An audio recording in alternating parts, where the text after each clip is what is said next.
फिरायला गेलेल्या तरुणाचे हातपाय बांधून हत्या, 7 वर्षांनंतर आरोपीची न्यायालयाकडून निर्दोष सुटका। नमस्कार मंडळी, मी सुनील, आपण पाहता सुनील न्यूज। 7 वर्षापूर्वी घडलेल्या लोणावळा दुहेरी हत्याकांड प्रकरणात कोर्टाने महत्त्वाचा निकाल दिला आहे। 2 विद्यार्थ्यांची हत्या प्रकरणात कोर्टाने आरोपी सलीम शब्बीर शेख निर्दोष मुक्तता केली आहे। पुराव्याच्या अभावी शब्बीर शेखची कोर्टाकडून निर्दोष मुक्तता करण्यात आली आहे। तर या प्रकरणातील दुसरा आरोपी हा अल्पवयीन होता। चोरीसाठी 2 विद्यार्थिनींची हत्या करण्यात आली होती, मात्र चोरीचे आरोप सिद्ध न झाल्याने कोर्टाने आरोपींची सुटका केली आहे। दुहेरी हत्याकांडानंतर पोलिसांनी 2.5 महिन्यानंतर सलीम शेख आणि आसिफ शेख या दोघांना अटक केली होती। दुसरा आरोपी हा अल्पवयीन होता, त्यामुळे त्याची तेव्हाच मुक्तता करण्यात आली होती। त्यानंतर 7 वर्षांनी सलीम शेखला कोर्टाने हजर केल्यानंतर त्याची सुटका करण्यात आली। या प्रकरणात आरोपीला मोठी शिक्षा होईल अशी अपेक्षा व्यक्त करण्यात आली होती, मात्र चोरीचा आरोप सिद्ध न झाल्याने सलीम शेखची निर्दोष मुक्तता करण्यात आलेली आहे।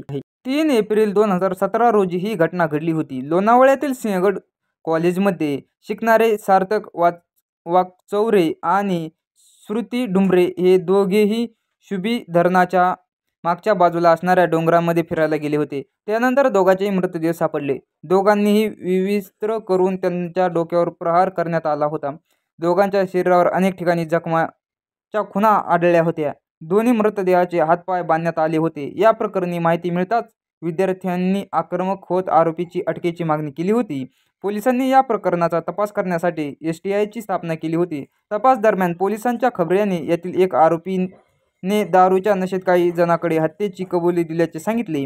त्यानंतर पोलिसांनी 2.5 महिन्याच्या आत दोन्ही आरोपींना अटक केली। चोरीच्या उद्देशाने हत्या करण्यात आल्याची कबुली आरोपीने पोलिसांच्या चौकशीत दिली होती।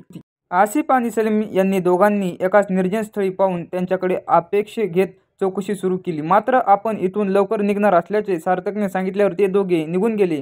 मात्र 5 मिनिटांनी पुन्हा आहे त्यांनी सार्थक आणि श्रुतीला जवळच्या झुडपात नेले। त्यानंतर क्षीण हत्याराने धाक दाखवून आरोपीने आधी सार्थकचे कपडे काढण्यास भाग पाडले व श्रुतीलाही मागे नेले। सार्थकने त्याचा थांबण्याचा प्रयत्न केला, त्यावेळी झालेल्या मारहाणीत सार्थकचा मृत्यू झाला।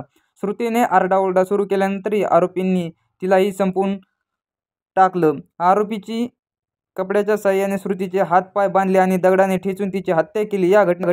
या घटनेनंतर आरोपीने 2 मोबाईल फोन आणि 1000 रुपये घेऊन रोख तिथून पळ काढला।